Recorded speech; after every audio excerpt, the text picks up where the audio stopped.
Chair at the Global Independence Center for this year. It's my pleasure to welcome everyone to our conference here today. I'd like to tell you a little about GIC in case you're not familiar. So this started in 1976, which was a year that celebrated American independence. We were a group of individuals here in Philadelphia that were prescient enough to think in this time when we were celebrating independence, wouldn't it also be useful to have a discussion of interdependence? And that's where the Global Interdependence Center got started. And so we're a mutual convener of dialogue. The goal here is to bring together a number of different views, try to start a conversation, not necessarily finish it, but give everybody something that they can take away, take with them, and learn from. So if you look in your packet, there are a number of other conferences we're working on. This is on page 15. So if you feel like traveling with us, we will go to Madrid in Spain later in the year, November 15th and 16th. We will be back in on December 14th. We'll do more on our economic and policy outlook. But if you like what you see today at that December conference, we're also going to present a Global Citizen Award to Peter Gold, who was instrumental in putting together today's program. And we'll also go to Cuba in January and then a number of other places. So if you're interested in any of those, you can check out interdependence.org. You can also see myself or Joe Fernito in the back, who helps us do everything here today and with all the programs. So with that, let me welcome all the distinguished guests and turn the conference over to Peter Gold to get started.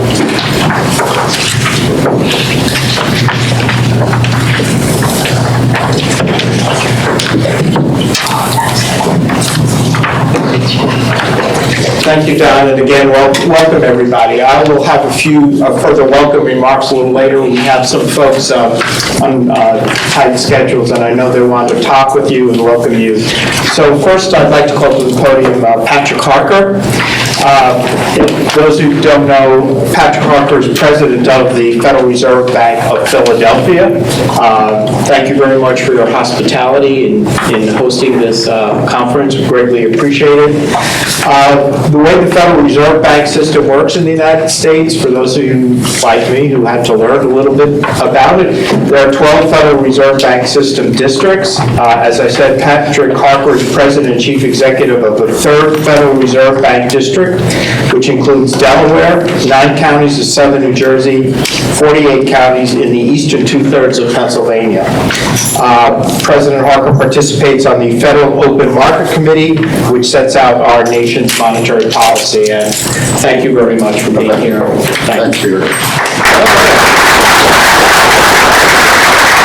You're going to hear from me later, so I won't I'm not going to take too much time, other than to welcome you. Welcome to the Philly Fed.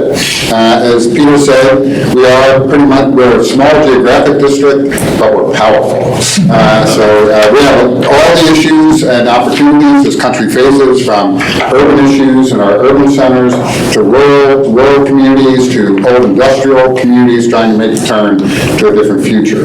That's why this topic is so incredibly important. They are all struggling with how to use higher education to further the growth in their communities. And again, I was talking to Don about this earlier, I spent all summer running around from here in Philadelphia to Wellsboro, PA, all the way up in the northern tier of the state. That theme is constant, that we need higher education to step up and figure out how to help us. Because we need the jobs, and the companies need the workers. I mean, just to give you one sense of one little story, there's a snack food manufacturer in Lancaster, PA right now who's paying people to take pretzels off an assembly line and put them in a box, $17 an hour, because they can't find people. And so this is a consistent theme, and particularly they can't find people with the right skills. Right? There's clearly a skills mismatch going on in our economy.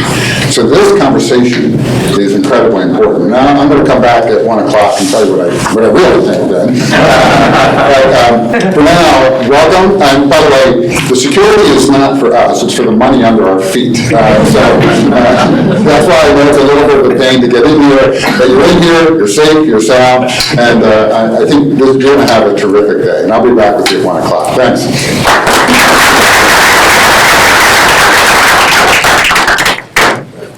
See you later.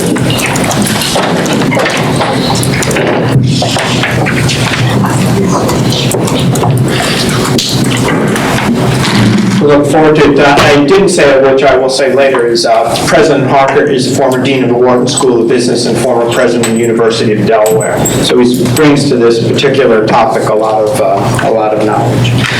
I'd now like to introduce Councilman Mark Squilla. Councilman Squilla represents the 1st District. This building is actually in his district, is that right? Yes. His bio is in your booklet, and I'm not going to repeat the information there, except to underscore that he's a member of the City Council's Committee on Education, Global Opportunities, and Creative Innovative Economy, and Technology and Information Services. I do want to observe that the Philadelphia region is known for its eds and meds, and Councilman Squilla works tirelessly to preserve an environment to facilitate advancing eds and meds in Philadelphia and in this region. And it also happens to plant trees on Saturday and do a little raking and cleanup as well in these various neighborhoods. So without more to do, I'd like to introduce Councilman Mark Squilla. Thank you, Councilman.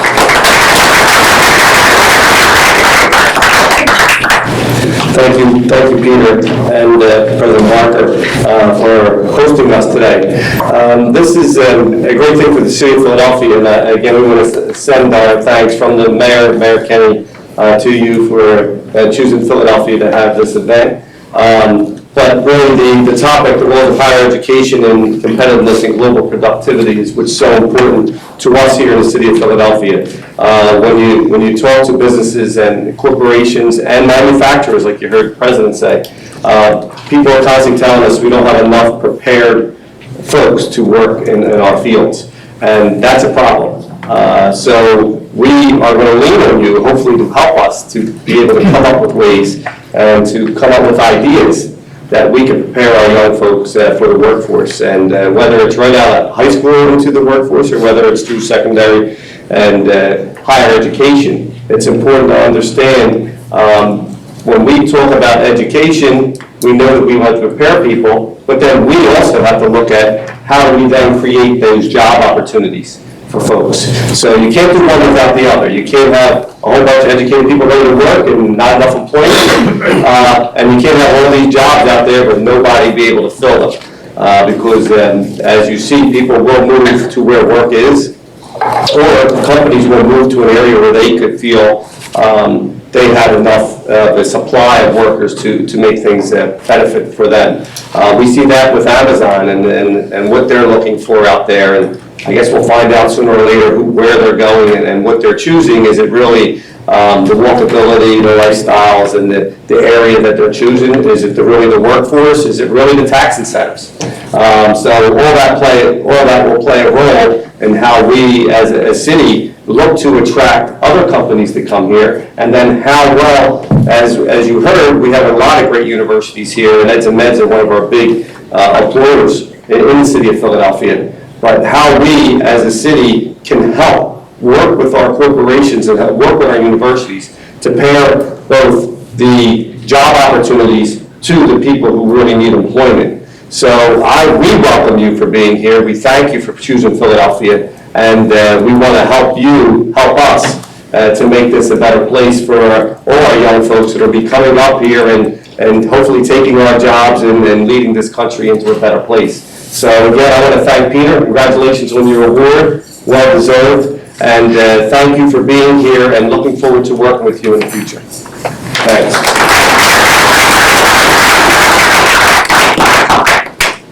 Thank you very much. Thanks.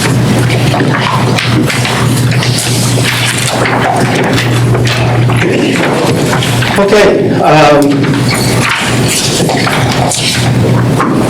This This program we started planning well over a year ago, and it took that long to get it going, not because of difficulty attracting speakers or folks to the program, just the opposite, because we had to carefully vet everybody who is speaking here today and participating, and the people I know that you're going to hear today as presenters are just some of the leaders in the country and the world on the topics that they're going to be presenting, and I'm certainly, for one, looking forward to hearing them. Before we start out, I also want to thank, I have a list of 5 groups to thank for helping put this conference together. Our sponsors, of course, and they're there, and they're robust, and we greatly appreciate them, and we couldn't do this. Of course, our presenters. Our conference committee, principally consisting of Vibhas, Madan, and Lloyd Jacobs, and Jill Fernito, our executive director, worked tirelessly on putting this conference together for you. Thank you to President Harker for his great hospitality and actually his friendship with the Global Interdependence Center. We do many events, as Don mentioned. I would say maybe 50% of them in the United States. We're fortunate to have the president of a central bank or a regional central bank as one of our keynote speakers in those events, and we sort of have that relationship, and no more so than in this region in Philadelphia. Thanks to our fantastic staff, again, Jill Fernito and Colleen Murphy, they're standing there, who are indispensable, and they are the best. And thanks to you, our audience, for coming today. Greatly appreciated, and hope we'll get you some good information. About today, transformation, evolution, destruction, opportunities, overvalued, undervalued, decline in STEM world rankings, all words or phrases sometimes used to describe higher education. It is axiomatic that higher education impacts local, national, and global productivity and competitiveness. It is also true that the constellation of factors that define competitiveness and productivity have a profound impact on higher education. It is a symbiotic relationship indeed. Today, we are actually talking about quality of life, even though we're talking about higher education and productivity. What are the roles of higher education, business, and government in creating and maintaining a workforce that will provide quality of life opportunities? We hope to hear practical takeaways that you might consider in your own decision-making to answer questions such as, what will jobs look like in 5 years? How are educators to identify what we teach? What countries or regions will distinguish themselves in human workforce preparation?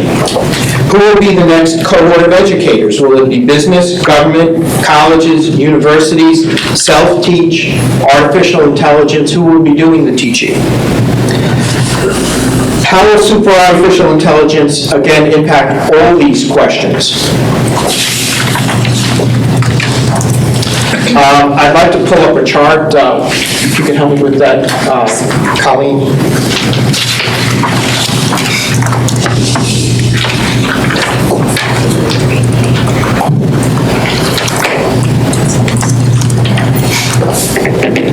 Thank you.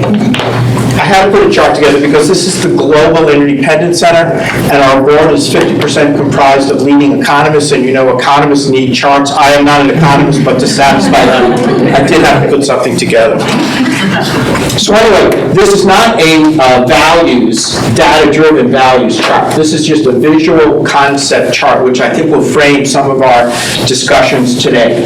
And business, higher education, these core business activities, they increase, educational activities increase going this way as well as the time period. And some of you, both in business and higher education, may be here simultaneously. You may want to move from here to here. You may want to examine whether this actually makes sense and is it still going to be good in the next 5 years or 10 years. Not sure. But conceptually, we're going to be talking, I think today, some of us, about movements in this lens. As I mentioned, all of our speakers are some of the best in the world, and will hopefully provide some answers to these questions about how to do it. How are we going to proceed today? First, we will provide the economic context. What's the economic outlook and the workforce trends? Then we'll provide views of the legal environment. We will then ask leaders of higher education the tough question: what do they want from business and government in the next 5 years? Give us specific things that you want. We'll then ask the opposite side of that question, which is, what do leaders of business want from higher education in the next 5 years? So we're going to ask higher education what they want from business, and business what they want from higher education. And I'm very anxious to hear what they have to say. Pat Harker will share with us his views of the importance of higher education to the U.S. from the lens of a central banker. Next, we'll hear from presidents and chancellors about organic changes to higher education which will occur, in their judgment, in the next 5 years. Finally, we will look at some specific new and exciting initiatives with and by and for higher education and business that are occurring now in the United States. Some mechanics, please. The bios of our presenters are all set out in your booklet. I've specifically asked our moderators to refer you to the booklet for bio information. That is, not doing introductions of people who are going to speak. It will just take up too much of your time. Also, there will be an opportunity for questions, comments, and answers structured into each session. And tune into the moderator for directions about that. The booklet also contains information on the GIC as well as a membership form. Please consider becoming a member and contributing to global dialogue. There are multiple rates, by the way, not-for-profit, for-profit, student, which one could join the GIC and take advantage of those rates. Uniquely this year, for this conference, the packet also contains a form in which we are asking each of you, audience member, panel member, moderator, sponsor, to identify and tell us a specific takeaway or point you would like to have assembled, because we may take these points and assemble them in a compilation and distribute it to everybody in the room or put it up on our website once we get that information. But we would be very interested to know what a specific takeaway is. You could do this anonymously, or you could identify yourself on the form if you want any follow-up or be involved in further discussions about it. Further, with the individual presenter's permission, the slides will be available on our website within the next 48 hours or so, and video will be available shortly after that. We'll be making announcements for lunch a bit later. We have an ambitious agenda for today, and we'll be vigorously monitoring our timing. I'm sorry we're a little late. Last, if there's anything that I can do, Jill or Colleen could do for you at all today to make your stay here during this day as pleasant as it should be, and we hope it will be, please do let us know. We're most grateful to you for coming. Thank you very much, and we'll get our conference going now. And I'd like to call to the podium Vibhas Madan, who is a leader at Drexel University, as the moderator of our first program. Thank you.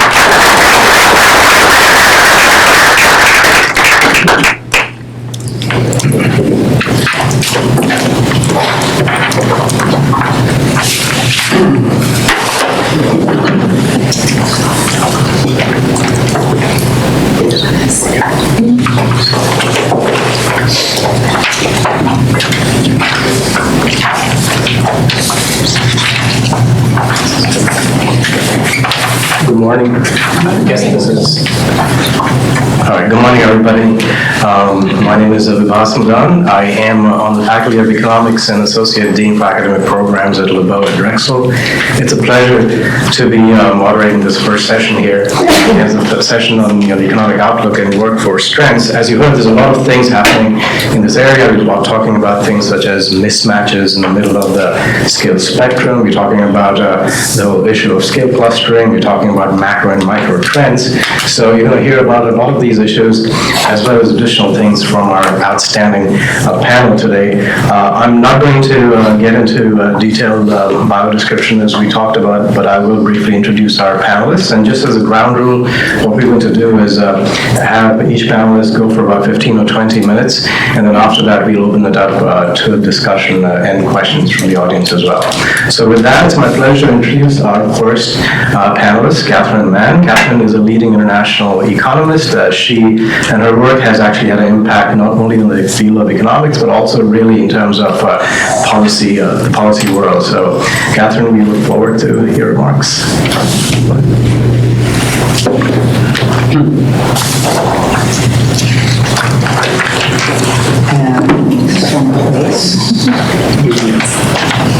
Yeah, the magic. The magic assistant person. Thank you very much. Great. So it's a real pleasure for me to be here today. I always enjoy coming to Federal Reserve Bank building, of course, since I started my career at the Federal Reserve Board. So I think of myself as a central banker at heart. But I have transitioned at various other times through the academic world as well. And so I have some experience that way from Brandeis as Rosenberg Professor of Global Finance. And of course, now I'm in the private sector. And so I feel like I've got different hats on, and I can bring them all into this room to offer some observations, but also to get a sense of what you think are the most important issues. Because when I was at Brandeis, this issue of what business wants, how academic institutions can deliver that, it was a critical discussion. We were always talking about how we could make our program more nimble in order to meet the needs of business. But then, of course, when we were talking to business, sometimes it was very hard to get them to tell us what they wanted. Now, one of the reasons I think why it's very challenging for business to tell us what they wanted was because they're operating in an uncertain economic environment. And so my task in this particular part of the program is to talk a little bit about the uncertainties in the economic environment against which business has to decide what do they want? What do they think they're going to do in terms of economic activity, in other words, production, or innovation, thinking forward, what kind of people are they going to need in order to make that work, make their production work to be profitable? And that's an uncertainty kind of on both sides, shall we say, of the production function, capital and labor, and then of course we can add innovation onto it as well. So, so this is the challenge that I have for this part of the program, is to provide you with a little bit of background on what are some of the challenges that I see business having to deal with as we go forward. Page down. Oh. Right. So there are two challenges that I see business having to deal with. One is a near-term challenge with regard to the progress of economic activity, and then there's a longer-term challenge, which I'll get to in a minute. So here's like the near-term challenge that business has to kind of deal with, and that's what's going on in the global economy and what is going on in the U.S. domestic economy. And of course, business, depending on whether they are locally focused or globally focused, have to consider those dimensions.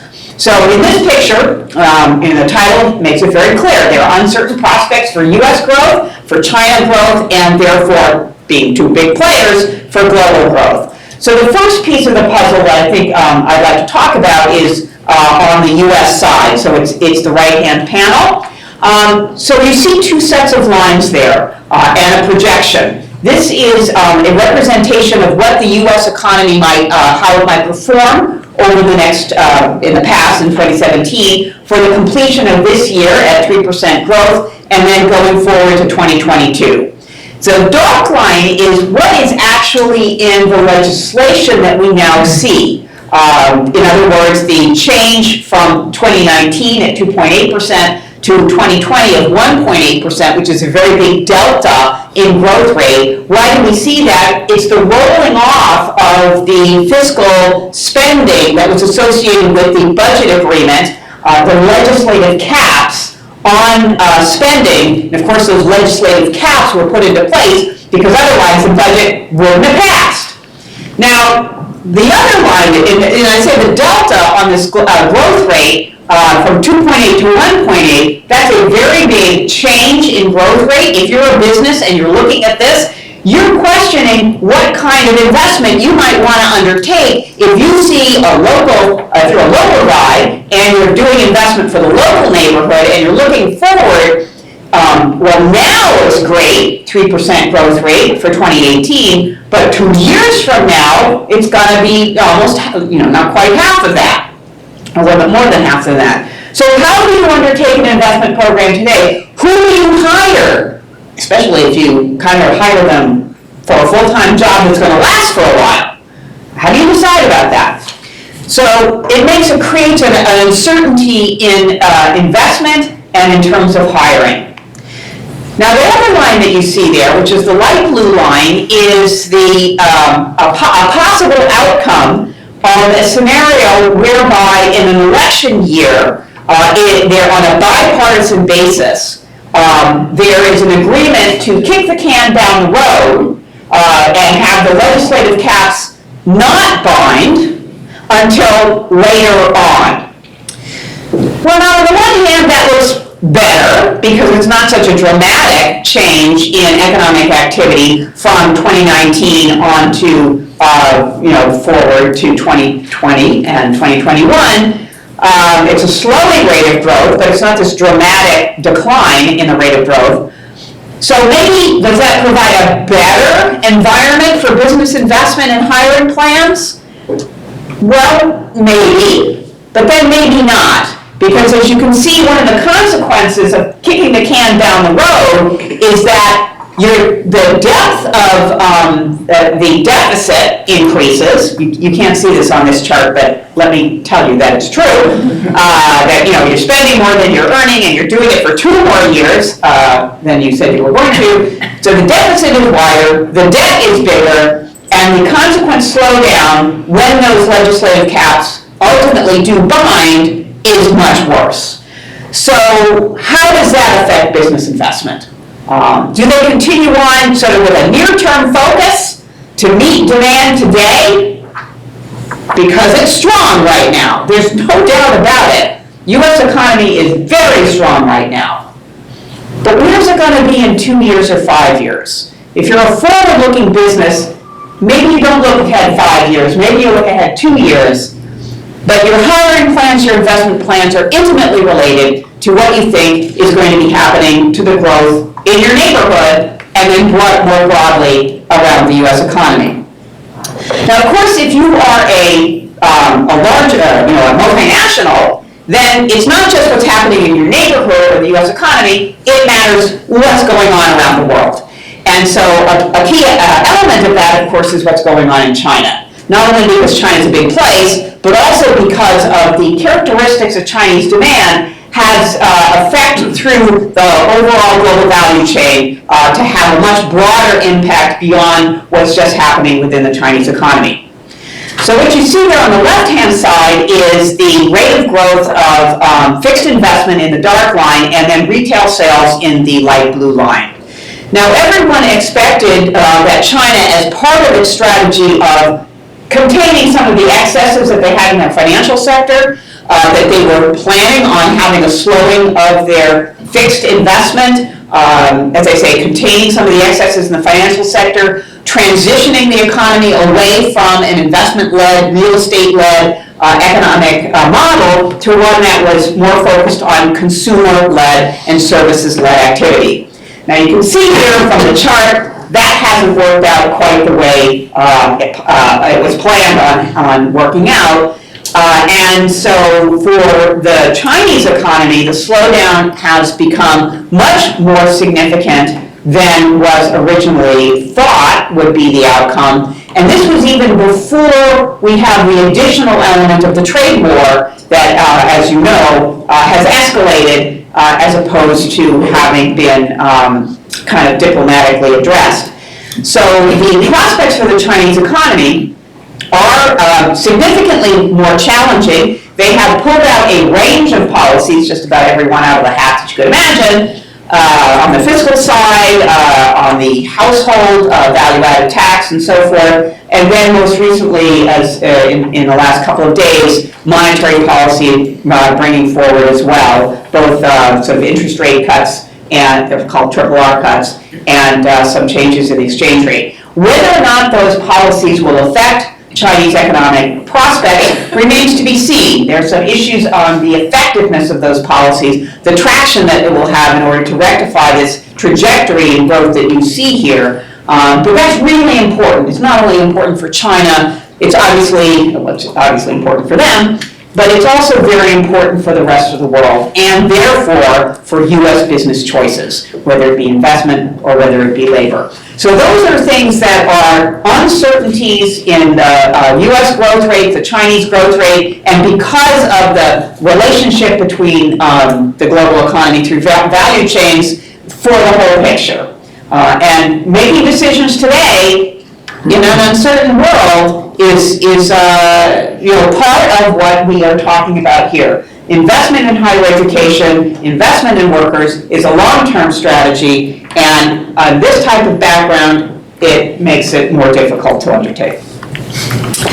So I'd like to talk about a medium-term challenge, which I see as being an important ingredient in what the higher education community particularly, I think, seriously has to address. It has to address it as a partnership with business and with social partners. I come from 3 years as chief economist at the OECD, and we tend to not use the word unions. It's kind of hard, it's kind of a word that, depending on where you are, is either a pro good word or a not a good word. So social partners is the broader group of people who work with business and with governments in order to improve economic prospects for citizens. So what I'm showing you here is two different ways of thinking about the challenges our societies face from a long period of very slow growth, the 10 years in the post-financial crisis period. It's not just post-financial crisis that we are talking about. That added on to what was already trajectories that were in place that are issues that we need to address from a social perspective. And higher education, and I would argue pre-higher education, has an important role to play here. This is also some of the issues that underpin some of the skill gaps and some of the wage gaps. So what I have here on the left-hand side is a picture about what's happening to income inequality at the household level. Now, the data that you see here are from the OECD, but I can assure you that the picture for the United States, if anything, is worse. So you have a situation where the people at the top in red did have a dip in the financial crisis, wealth destroyed in terms of her portfolio of wealth, but that has recovered, and as we go further on into the current period, as you see the data that for all of the countries there only go through 2015, if we see this for the United States, the top 10%, of course, have accelerated dramatically beyond where they were in the pre-financial crisis period in terms of real household disposable income.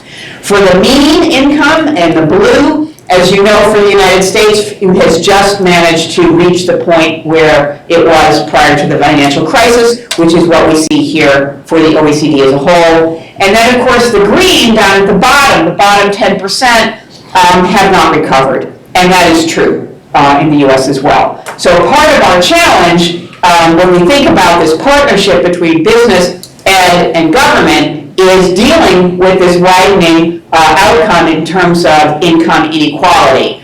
You can't have a successful economy if the bottom don't do well. I mean, they are consumers, they are workers, and if they're not doing well, then the overall economy can't do well either.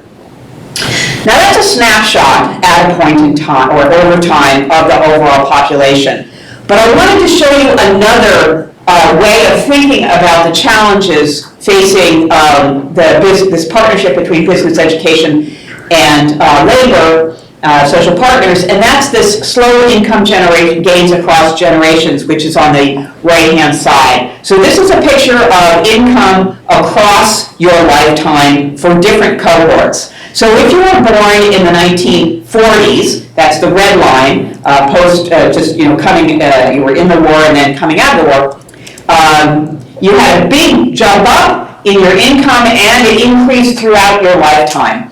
So getting better over your lifetime as you get older, you're earning more in real terms. That's true of people who were born in the 50s. That's the blue line. Now the people who were born in the 60s and the 70s do not have that same profile. They are now in the heart of their income earning years, particularly people born in the 1970s, and they've had an actual decline in their income in real terms in their prime income earning years. So when we see those surveys about parents and their kids, and what do they, are their kids going to do as well as them? And they say no, they aren't. They're speaking the truth here because their kids are not doing as well. Their kids are not doing as well, and this is it's very hard to make up for this throughout if your current generation, you're in this yellow group or the 70s group, and I can tell you the 80s are even worse. But maybe they could catch up.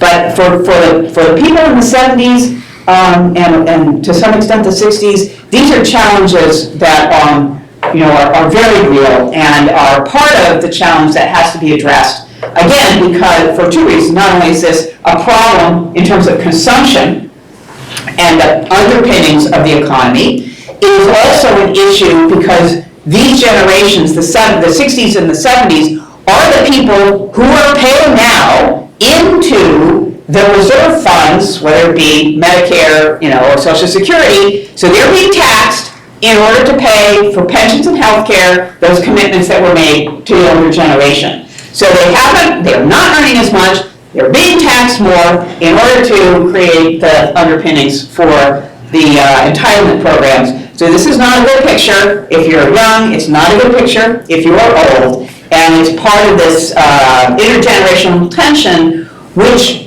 is in the landscape of what we are talking about today.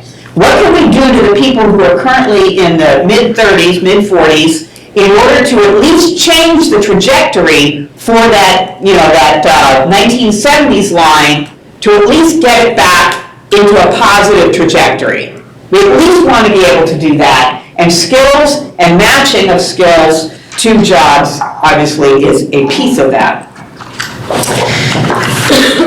Now, I do want to put in this discussion about the global economy. We've got this background of the trade war going on, but we also have this situation where, in general, the rate of growth of the global economy has slowed. The left-hand panel gives you one measure of global integration, which is exports plus imports over share of GDP, and you can see that the pace of acceleration really has stalled. And now some people would say, well, that's a good thing. Globalization, wow, that's a challenge. We don't really want to have any more of it. But in fact, if there's we know correlation and causality are these issues we have to be careful with. But over that same time period that the most recent generations have done worse is exactly the same time period where globalization has stalled.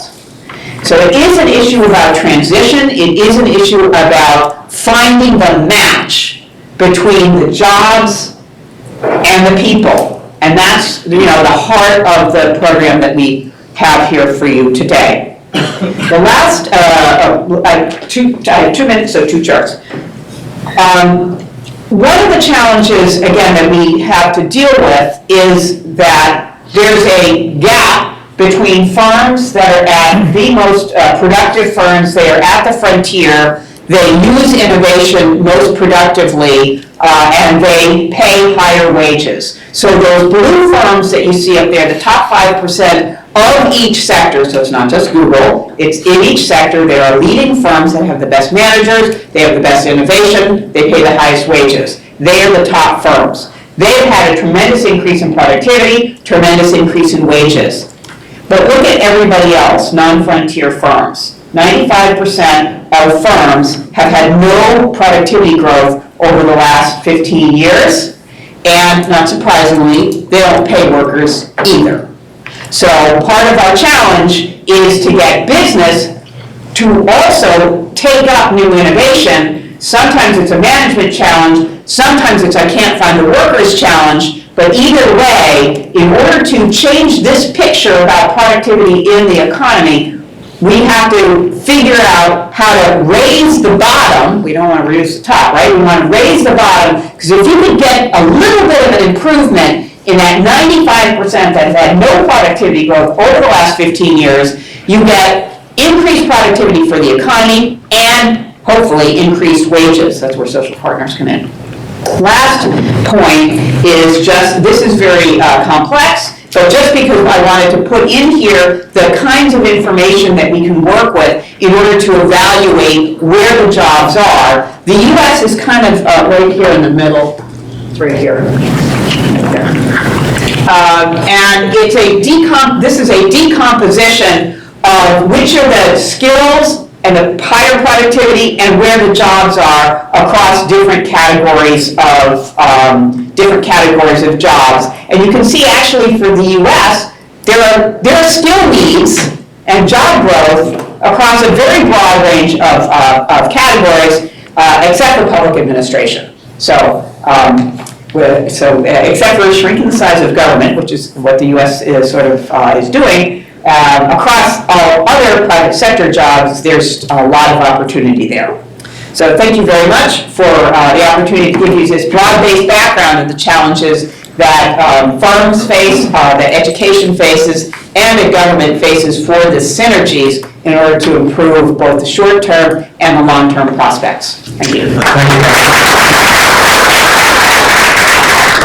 Thank you, Catherine, for covering a really vast landscape in such a succinct manner. I'd like to introduce our next panelist now, Rob Sentz. Rob is the Chief Innovation Officer at EMSI and also an adjunct at NYU. So, look forward to your remarks, Rob. Thanks very much. Pleasure to be here. So what I'll do for a few minutes here is go through, I appreciate Catherine's, the big picture view. What I'm going to do now is talk more about sort of the skills needs and new ways of looking at that across particularly the US, but this has bigger implications wherever we look. As just a way of background, my firm, EMSI, stands for Economic Modeling Specialists. We are labor market analytics, primarily focused on helping higher ed look at labor markets and understand what needs to be built and done across markets. But increasingly what's happened really since the recession is we've seen a huge explosion in looking at talent acquisition. And so what we're seeing with the data is the data really is the glue that holds the world of education and talent acquisition together across markets. The way I typically like to frame this is the whole point of this exercise and all the work that's going into this is this idea of alignment.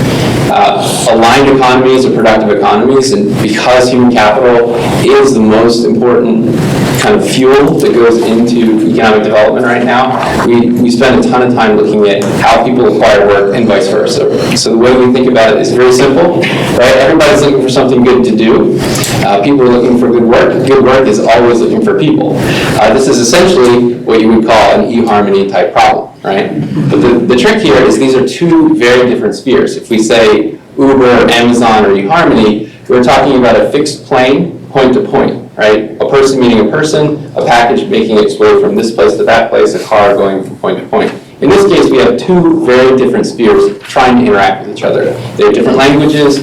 The people sphere tends to be very dominated and influenced by family. Business sphere, again, very different, but to make it more complicated, in a knowledge-based economy, we have to accomplish those things through education. It can be advanced post-secondary, it can be workforce training. We have to train and equip people with knowledge and skills that they can use to forge those connections themselves.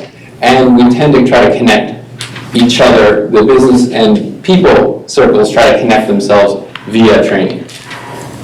This, to make it more complicated, and this is why where we have complex, highly developed markets, it's exceptionally complicated, because if you introduce the idea of regionality to this, so for instance, we're in Philadelphia, we're near New York City, the New York City economy has more economic activity happening in it than Canada, right? So if you start to look at the complexity of market, it's not that there's too few things to do or there's not enough things for young people to find their way into. There's just way too many, there's too much noise, and it creates a huge paralysis of decision making. Where should I go to school? What should I do, right? That's a very hard thing to do. And so when we have the US, we have New York City and Philadelphia and Baltimore and Washington and Charlotte and Atlanta. Like these, it's a complex beast. And again, essentially it's a supply and demand problem, right? With these two spheres trying to find each other. It's not as simple as we'd hope. So the reason I presented that is what we're trying to do is each one of those circles creates data and information that we can use to help connect them, right? When you have really big systems and economies, you can't really do one-to-one connecting very well. And so we have to connect at scale. We have to connect at large, at large levels. And those of us in talent acquisition or in higher education or in workforce development tend to have to look at data to try to make those connections and matches. People create resumes and profiles, and there they tell you about their skills and their knowledge and where they went to school. Businesses tend to create postings. These are advertisements for jobs. These are unstructured data sets. They're kind of like herding cats, right? There's a ton of data going on out there. We're trying to figure out how we can connect these two sets to each other. Again, to make it more complicated, in education we create curriculum, and then curriculum doesn't actually play nice with either of these either, right? Which we well know. And so this is the challenge faced in sort of this alignment, and especially when we think about data, how do we help these things connect to each other? Again, the place that these all exist inside of, and really I'd say on top of, is the idea of regional economies, and economies at the regional level are dominated by industries, right? We've already talked about Philadelphia. When we talk about Philadelphia, what do we say? Eds and meds, right? We talk about Silicon Valley, what do we talk about? We have the technology companies, or Seattle. Every single region tends to have things that define it, shape it, and really create those workforce dynamics. Okay, so our ability to understand work has largely been informed by taxonomic data. So up until now, what we've largely been doing to make these connections, and it's a great blessing, right? Working in the US or in developed nations, we have highly taxonomic data is fantastic because we can actually look at industry development. We can look at jobs. We actually can say how many jobs have grown over a set period of time. It's very hard to do that in other places. We get asked, like people say, oh, you guys do interesting work here in the States. Can you do this for us in Indonesia? Can you do this for us in the MENA region? Well, no, we can't, right? The data availability isn't there. And so what we have done is worked with this taxonomic data, but the problem is it still serves as a proxy. It doesn't actually allow us to connect as much as we want to. Does that make sense? Right? The taxonomic data is the industry and occupation data, the demographic data. It's really great, but it's limited. And the more we get into this, we see those limits. Okay, so what we have to do is really move data closer to reality.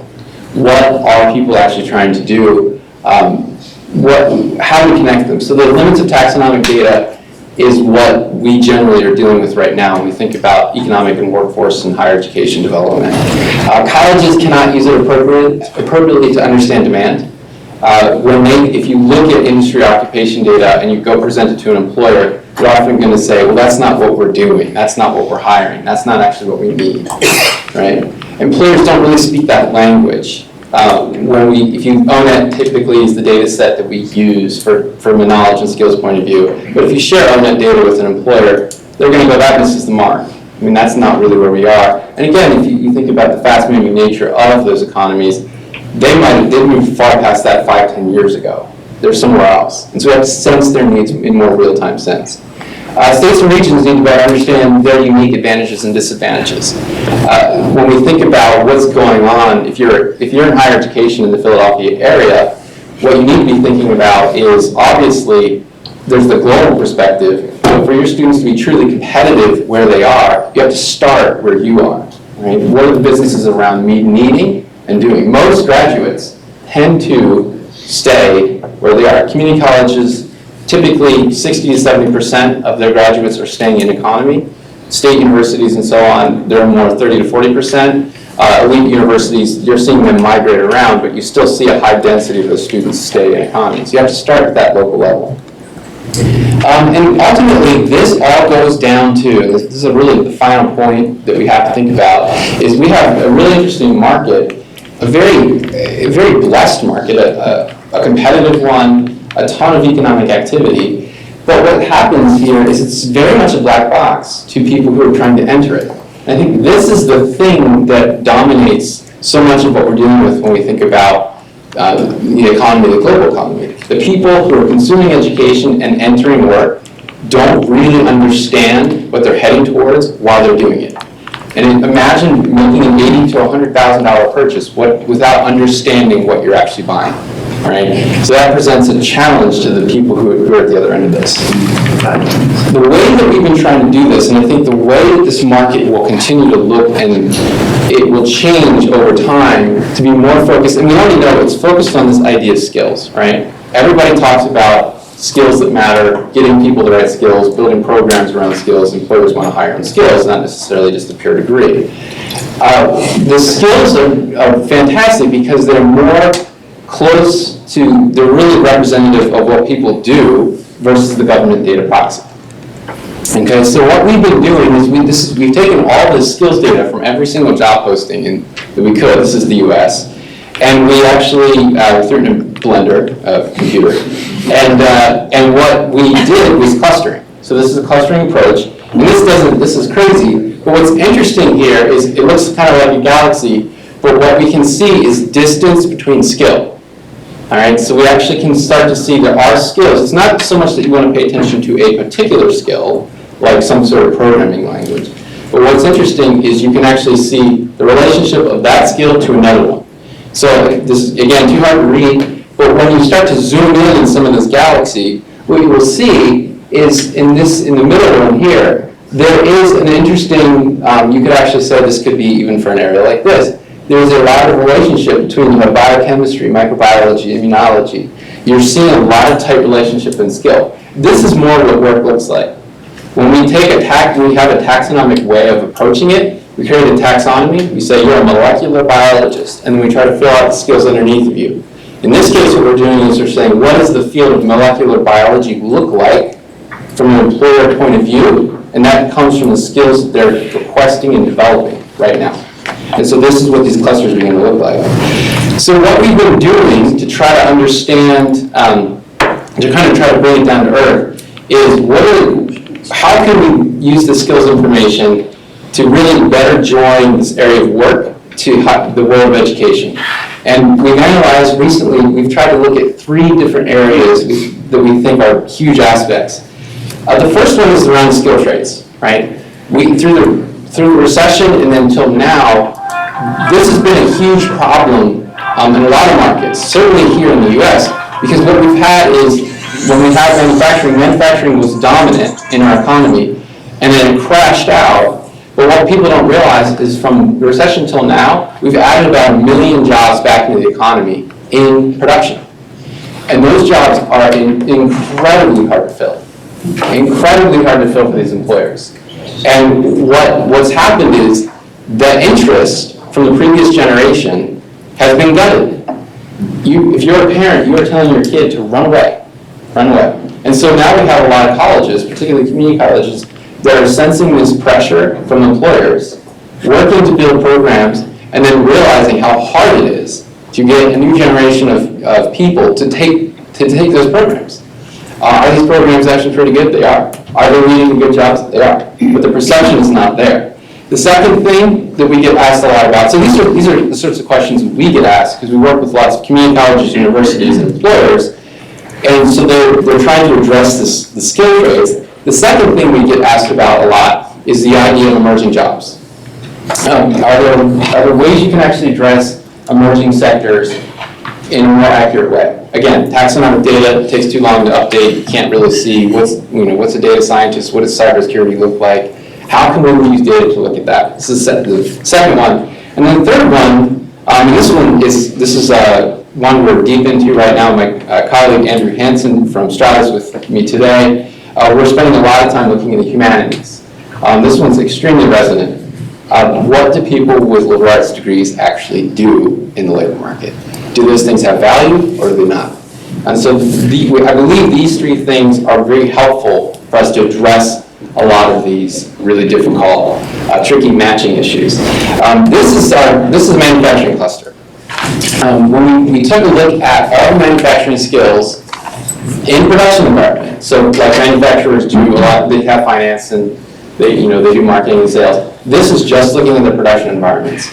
And what we did is we said, can we look at them from a skills point of view based on what they really need and how that's developing. And what's interesting here is the top line. This is essentially automation right here, and this is traditional manufacturing. And what's going on is we're seeing skills actually being fairly close to each other. So the skills closer to the middle are more of a core nature, meaning that statistically they're tied closer to each other than a direct outside lane. So the skills on the outside, things out here, are going to be more particular to that thing, right? So this is going to be some advanced form of automation, probably programming. But what you see is a lot of skills in the middle, which are closely tied to this.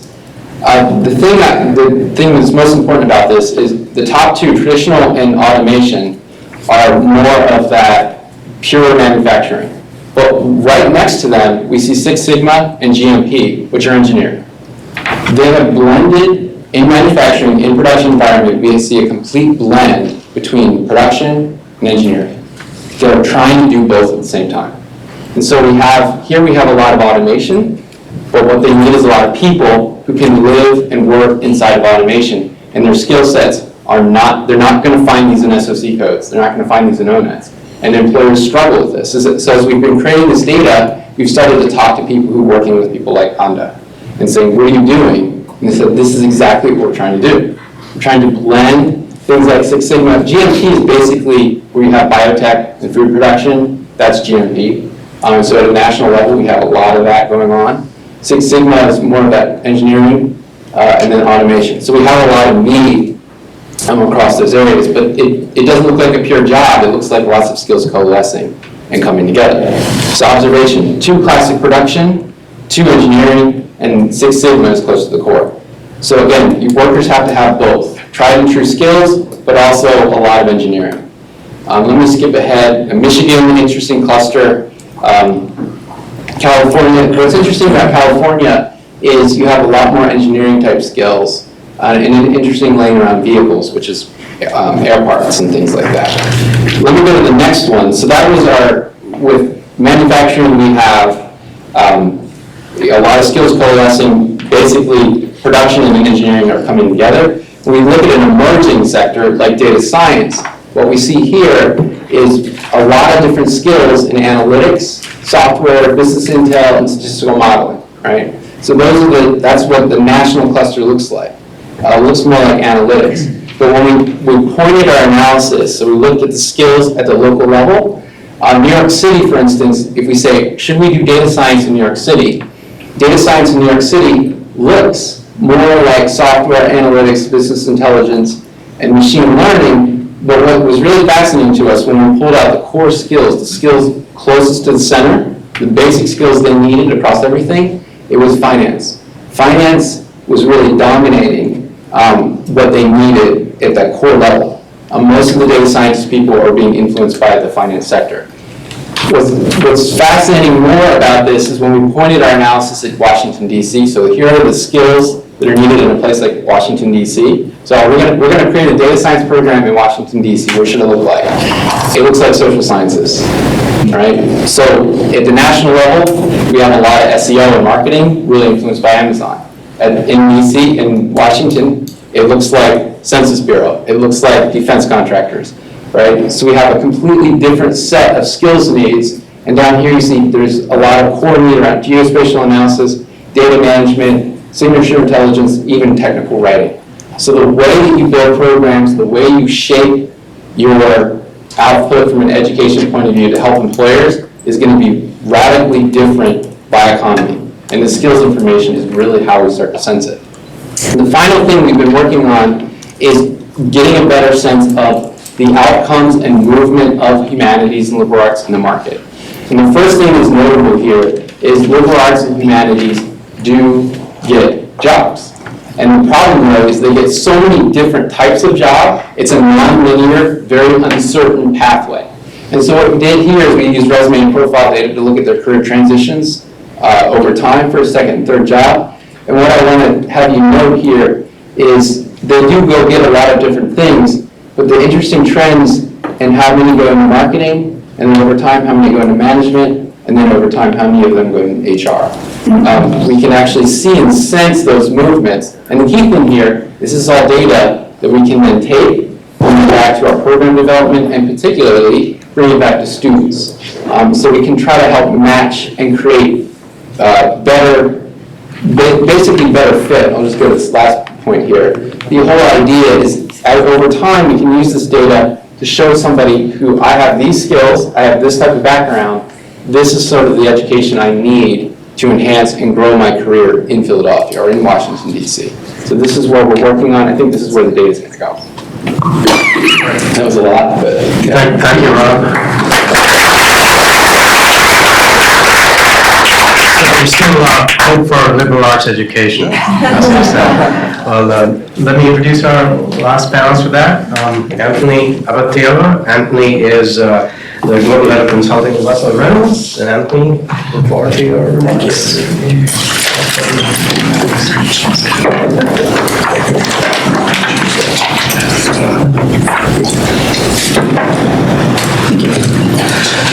Good morning. I'm a New Yorker of Italian descent, so I like to move my hands a lot and move around, so it's very hard for me to stay at the podium. So I'll be a little bit more reserved. My background, I've spent 22 years all in the leadership talent space around human capital consulting, and being an alumni of Villanova Business School, this intersection of leadership, and education is something that's very near and dear to my heart, and also what we do. So it's an interesting point of intersection that I'm coming at this point in the panel, because what I'd like to do is kind of pull together what you've heard around the economic challenges and what's coming, with where we see skills in education, and turn that on its side in the mind of the leader. So in our work at Russell Reynolds, our focus is really on the C-suite, CEO, board view, and so this is sort of in the mind of the C-suite of the future, how they will change, how they will organize, operate, and behave as these economic challenges and changes occur. And so we thought that this would be, a good intersection point to be thinking about what's on the mind of the leader and how that's changing what their needs of the workforce will be in the future. So the first thing that I want to hit on, and this is going to be a very quick summary of what you've already heard, but as you think about what's happening in the world, what Catherine talked about, what's coming today. There is, three major macroeconomic challenges that are facing global business leaders.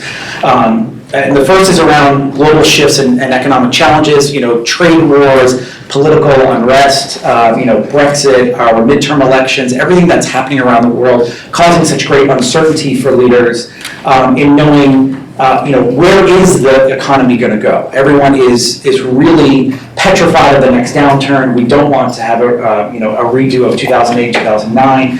So leaders are constantly struggling with forecasting and planning the way that I think Catherine articulated well of what could happen, what might happen, and then how do we want to change our investment strategies. I know I see that every day in my own world. I like this point of from the Internet of Things to the next big thing. We are so big data obsessed right now in the C-suite and not really understanding what it actually means and haven't really cracked the code on how do we really distill insights and artificial intelligence into a way that supports decision-making as leaders that can inform the decisions we need to make around investment and around skill development and around talent development. And really, how does that start to impact the productivity and the innovation of the organization? So where will we play? I love that point around the frontier firms. When you're really thinking about investment in reward and innovation, how that's driving the productivity of the organization. And the last is around changing workplace demographics and practices. This is one that I think we've seen so much, especially in the U.S., but the rise of the gig economy, the gig workforce, the change in expectations of workers wanting to move from longevity to experience to gig to, and changing the role of jobs. The idea of bringing my authentic self to work every day and changing the expectations of the workplace. And then this decrease of the younger generation in a desire to lead. There was very much a traditional view of leadership. You joined the workforce, you worked your way, and then you got into leadership roles, you made more money, you led people, you led organizations. And that expectation has changed. And in large part due to what many of today's students have seen from their parents, from their aunts and uncles, from grandparents, where they had this longevity of career, and they've seen job changes, they've seen the recession hit, they've seen layoffs, they've seen multiple layoffs. Just knowing that and having that experience, the loyalty factor has changed, and thus the desire to have a command and control relationship around leadership has certainly changed the expectations. So when we think about the C-suite in 2021, which when we did this research, it was actually, I felt a lot further away, not as much as it does today. But when we think about the C-suite of 2021, we talk about four things: roles, capabilities, behaviors of leaders, and the mindset of leaders. So I'll just spend a minute on really distilling what that means and how that's changing the role. As these trends happen, we've already seen leadership changes happening today in front of us. I think the most notable is what we've seen in the Me Too movement, how that's changed and lost shareholder value and market cap of organizations by one singular action of a leader. And there's no greater representation of that than us seeing that happening and the reality of that happening than what's happening in the media, and how much press and how much attention that leadership behavior and that mindset has changed the way the C-suite needs to lead for the future, for today. So the first is the culture war. Everyone used to talk about culture as this squishy, kind of soft thing, and then all of a sudden we see these headlines of culture eats strategy for breakfast. And it's true, right? Culture used to be what everyone thought was, mugs and placards and cards. And reality, one of my favorite gifts is this picture of a mug that says, "This mug changes nothing." And the idea is that that's what we used to look at as culture. What culture really is the mission of the organization. If your mission is your raison d'etre and your strategy is what's going to achieve that and help you drive that, then the culture needs to be the behaviors that leaders need to put in place in order to drive that. And that's not squishy. That is actual hard fact and data that will drive productivity of the organization. But the fact is there is such a disconnect between the way we expect to act and what's needed of the organization. So you'll hear this talk about innovation and driving new ideas, but yet when we think about staff meetings and we think about younger generations bringing new ideas and innovation into the organization, there's no time, there's no budget. We'll address that next week. We have to change that mindset quickly so that we can allow for that movement and that nimbleness within the organization. I like to say the modern family, the modern C-suite family, in the 70s and 80s, you saw this rise of the C-level executive, right? We saw, we always had a CEO and a chief financial officer, maybe a COO, and then you saw, a CHRO, a CPO, a CTO, a CIO, a CRO, a CISO, right? So we created more and more and more functions, which just created more and more barrier amongst each function, because as risk and regulatory change came in, everyone had to be responsible for their own piece of the world. But today, we're really seeing the need for those functional silos to break down, right? If you think about digital transformation, the gig economy, right, an open talent workforce. We need finance, HR, manufacturing working together to define what the need is, and not necessarily just thinking about what my piece of the puzzle is. So that idea of working together and being more of, I like to say family, but that having that much more family view. Head versus heart, really, this is back to that big data point. So if you think about now, we have all of this data and information at our fingertips, but understanding what do you have to do with it, how do you use that data, how do you use those insights? And also remember, at the end of the day, in many organizations, right, we are organizations of people, right? Everything we do sometimes has a belly button attached to it, and there needs to be a heart within that decision making, and have to have some gut at some point. So developing that need for decision-making skills, and not just relying on data alone, but then data and insight to make decision. And that's the real challenge for the future workforce, because as digital natives and technologists come into the workforce, they're very much so grown up and have been in an environment where data has been forever available, right? I mean, when I was a kid, right, if I said I thought it was pretty social, and I had maybe 20, 25 friends. If you ask kids today, how many friends they have, they're adding up how many they have on Snapchat, how many they have on Instagram, right? There are thousands of friends and information that are at them at all times, and in many ways, they have a much more intimate relationship with people that they may have met once or twice than I had in 20 years of being a social kid on the playground. The idea of that is just understanding that the heart is still a really important part, and the decision-making capabilities of workers is an important part of growing the future leaders. So, chameleons trump experts, and this is the idea of the agile specialist. So we have spent a lot of time in really developing that degree of functional specialty. And I've talked with, as a graduate of Villanova, with many of our students, we've talked about, these degrees and this amount of specialty these students are just, for me, are stressed with, in wanting to have every different, skill on their list that they can have a degree of specialty in. But the most important part of that is understanding the nimbleness that is needed within the workforce, right? So we have to, because of the pace of change, and we used to say Moore's Law every year, we're gaining faster, the pace of change is moving and processing much faster every 2 years. That time frame is decreasing, so the need for nimbleness, the need for more agile specialists, how we can apply what we know and move faster is much more important for the workforce, but also for leaders to really expect and respect of the workforce. The idea of the world being flat, egalitarianism is taking over and has changed the way we look at who's what and where's where within the organization, and that has really infiltrated the C-suite. So having this broader mindset, this global perspective around the workforce and how we bring skills and capabilities and how we can be net importers of talent into the organization. We looked at this as CEO Academy organizations that have developed talent so well that they have turned out more CEOs, more business leaders, more political leaders than any other organizations, than other organizations on the planet. So it's important understanding that giving back is an important piece. So this is one that I think is a little bit controversial, which is the Parent Trap, and not just because I'm obsessed with the movie from the 90s, if you know what I mean, and of a certain age. But this is that idea of, we have to start thinking about our organization and the total well-being of the workforce.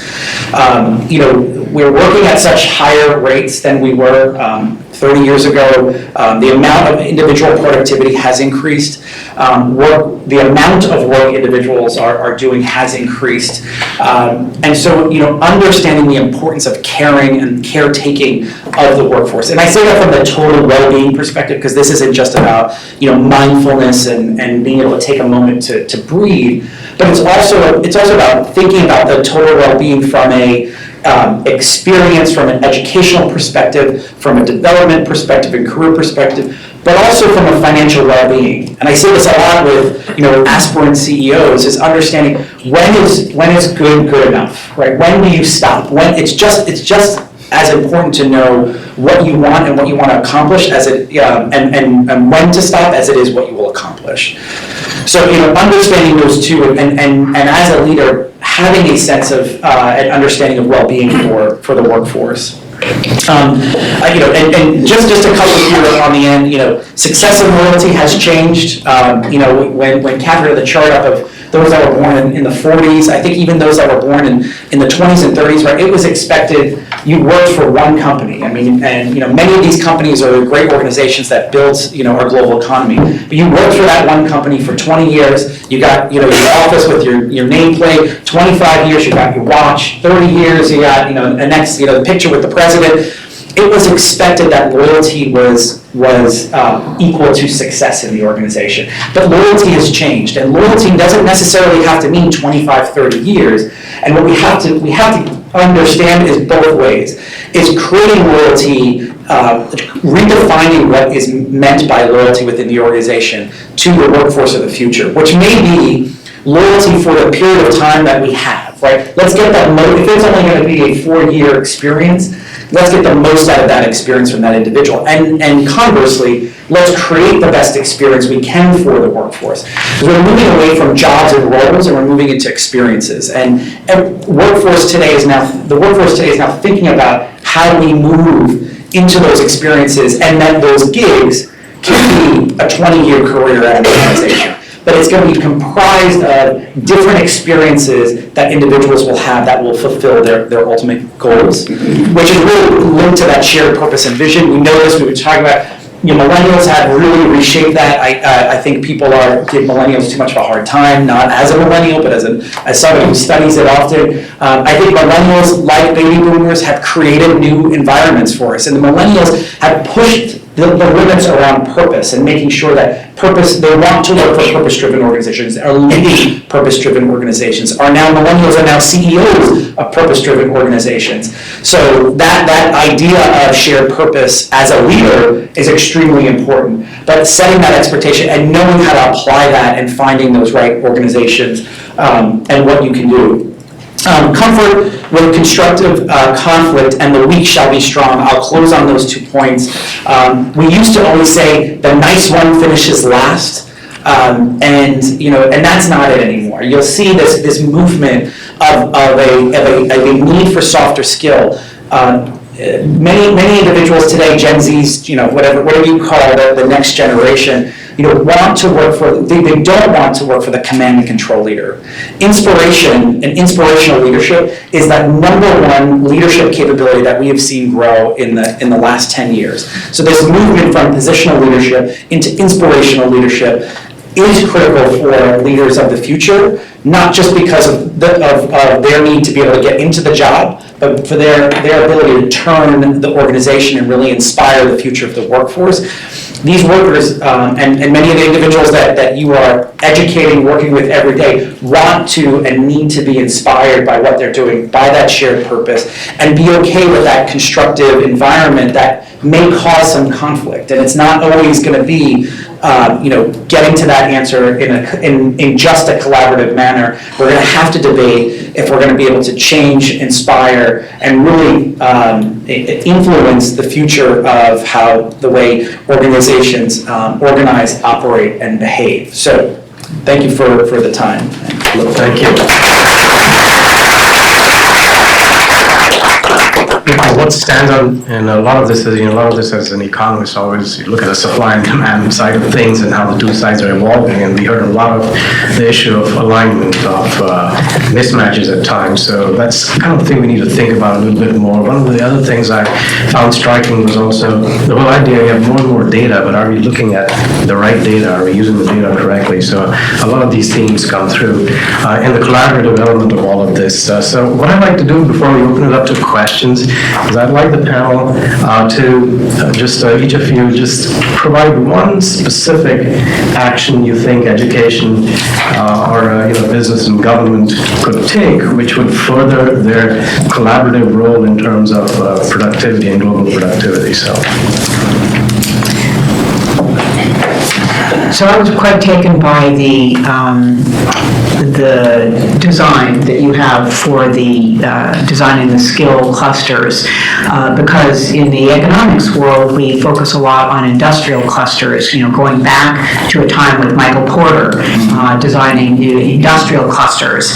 And what we found in terms of analysis is that industrial clusters are incredibly successful and drive higher wages until the center of the cluster blows up because of technological change or because of globalization. And at that point, that region goes from being a best performer and the workers in there being best paid to being worse and a Rust Belt type of situation. So what I would like to see is an analysis and a development. It was something actually that we were doing at the OECD when I was still there, was early warning. For regions, both by industrial skills and skill match, the industrial clusters and the skill cluster, that combination of the two, early warning, so that if remedial or preparatory action needs to be undertaken to save that cluster by transitioning it, can't stay the same, that can be done, and that you can save a cluster, you can transition a cluster, you can change what it is that the companies in there do, because they're going to change anyway, and you can move the workers along with them. I do believe that we have the data to do that. The political will to do that, of course, is another matter. So I think, my best takeaway, just observing how people use data and what they can do with it is, if it's going to be broad, they can, higher education, business, and individuals. The best thing that I could say is to use it to talk to each other in objective ways. The problem is we have so much certainty from our own fixed point of view, and what the data allows us to do is see something fairly objectively. And over, the biggest value I think I see from people using data is the fact that it allows them to talk to somebody they've struggled to talk with in a really constructive, objective way. This means faculty actually can talk to administration about what programs need to be built and vice versa in a non-combative way. Employers and colleges are actually talking to each other more and more using this data because the data doesn't have a dog in the fight. It tells them something that they need to know about the other. And so I think that's my biggest thing is it allows you to talk to somebody in a really objective way that allows you to get something done that you struggled to do before. And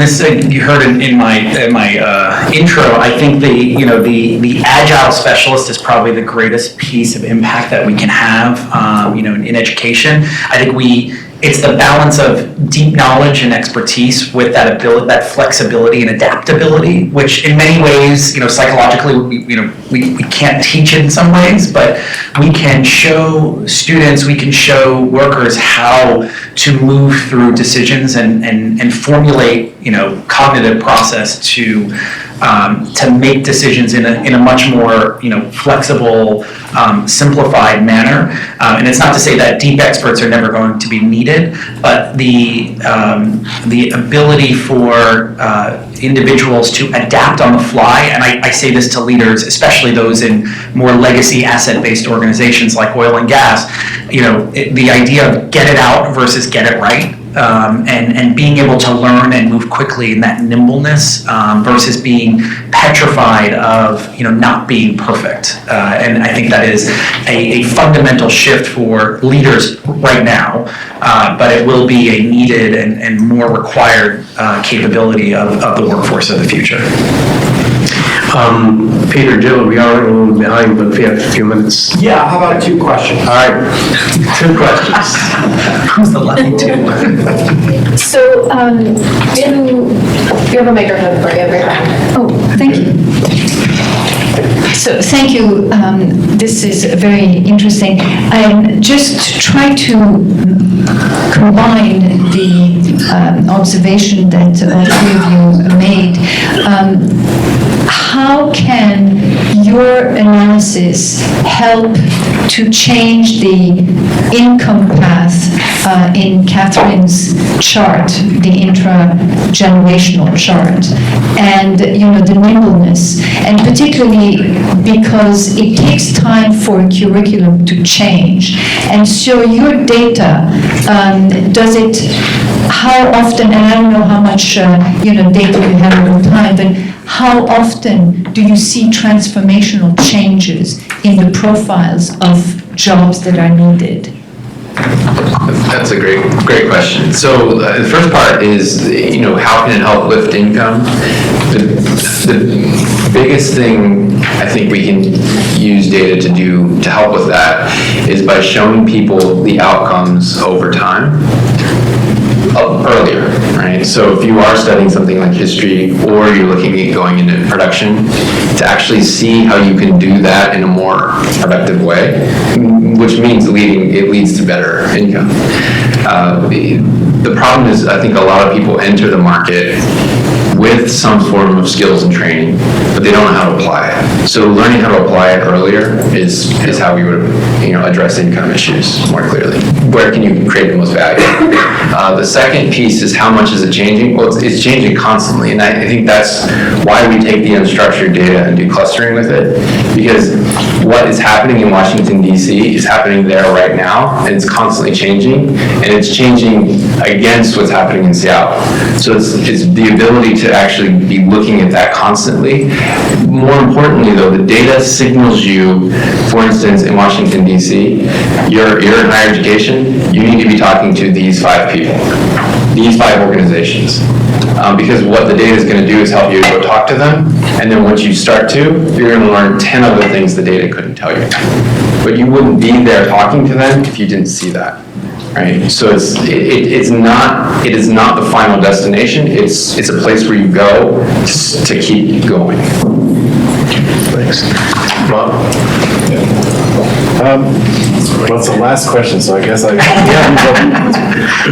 Anthony, I think I heard you say when you were talking about agile specialists that you weren't sure if we can teach this. Is that what you said? And if it is, could you talk about that a little bit? I say this about leadership all the time. We absolutely can teach it fundamentally, and I'm not saying it's not a skill that can't be taught. When you tie risk aversion and risk-taking, boldness around decision-making and around movement, there is an innate quality, trait about individuals. Those that are willing to go bungee jumping off the Brooklyn Bridge versus those that stand back like me and say no way ever.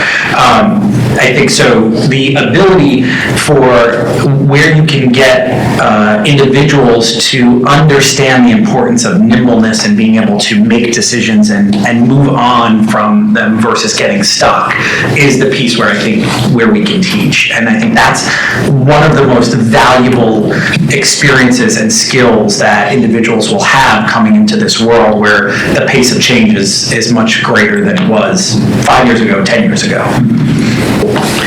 With that, I'd like to thank the panel for